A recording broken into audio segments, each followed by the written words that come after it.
Good morning, all my University of Tampa friends. I hope you're doing well. Right off the bat, let me say thank you. I really enjoyed your morning brew presentations. You did a great job. And remember, all we do is build here, and you're all building and getting better each time. So we move into this final. I have one surprise for you that's going to be easy that we'll do in May. But for this one, this is your biggest one, and it runs along the lines of persuasive speaking. Now, I teach persuasive speaking all the time. I think you should always try to be persuasive.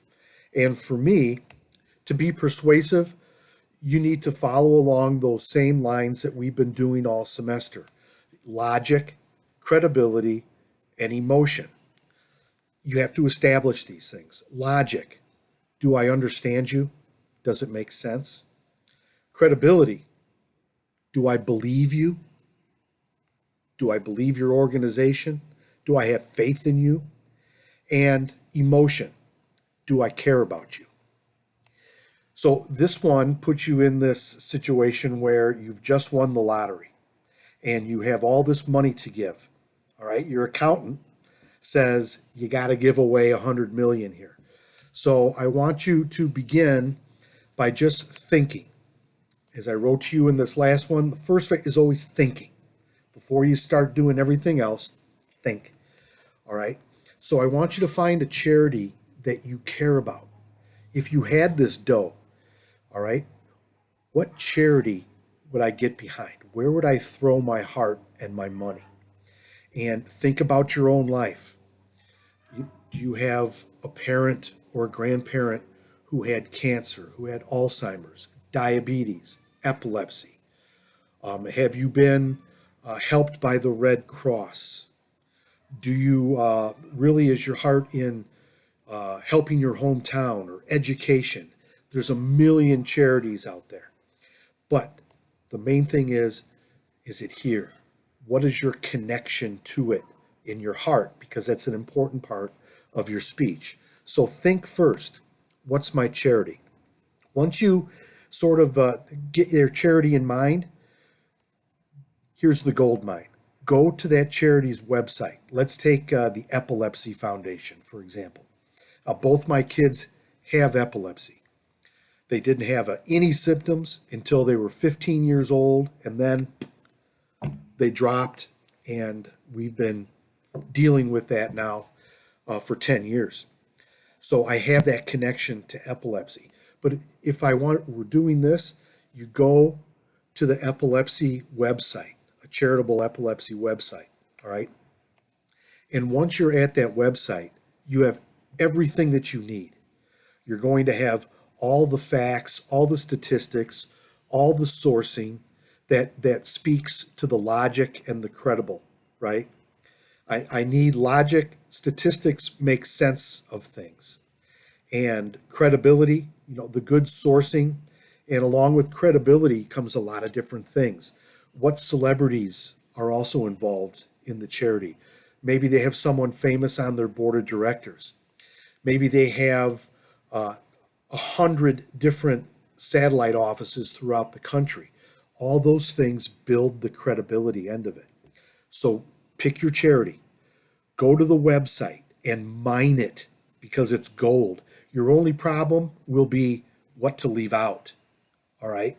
Because if the website is how most of them are, they're going to have success stories, which are emotional and put a face on the work that they do. They're going to have the statistics as to how much money they raise and how they raise it. What's their marketing plan? All these things that you'll need to include are all in that charitable website. So that's got to be your first thing to do. Think, follow your heart, find a charity that you care about, go to the website, and if you see that body of information, you're all set. All right? So do it that way. Now, I promised you a twist, and what I generally do when we're in face-to-face class is I buy everyone a lottery ticket, and we all play the lottery together. So you come up to the front, I lay all the tickets out, and you pick up your ticket, and we're all sort of in that way. to get your mind as to who knows. I mean, you know, you got to play to win, right? So this is what we do in class.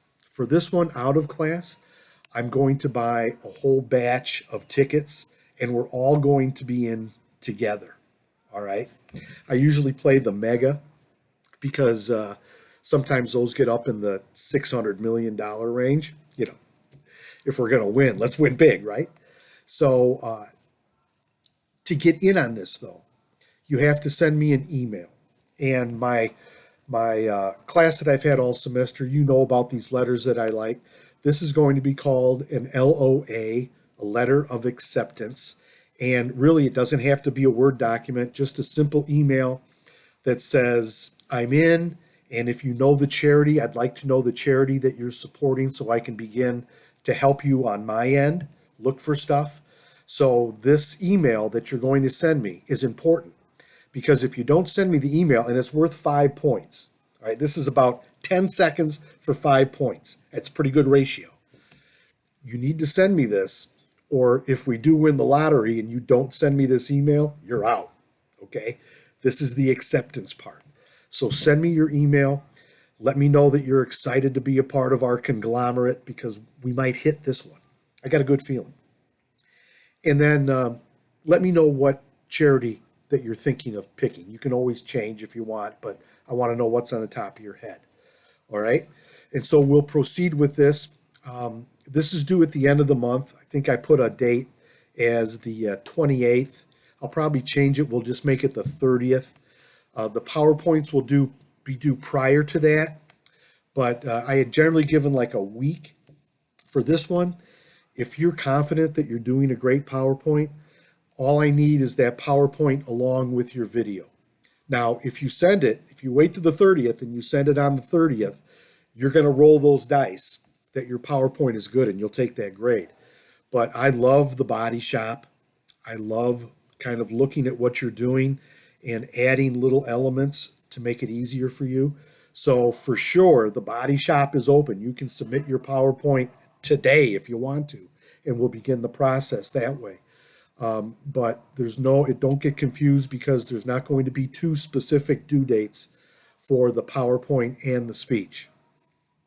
But I encourage you to use the body shop and let me help you along those lines. All right. Any questions, of course, send me an email, let me know. And once again, thank you for all the hard work that you're putting in. I'm trying not to pile on, but at the same time, I got to have my fun too, right? So take care of yourselves. And of course, get to work. First is always thinking. All right. Take care now.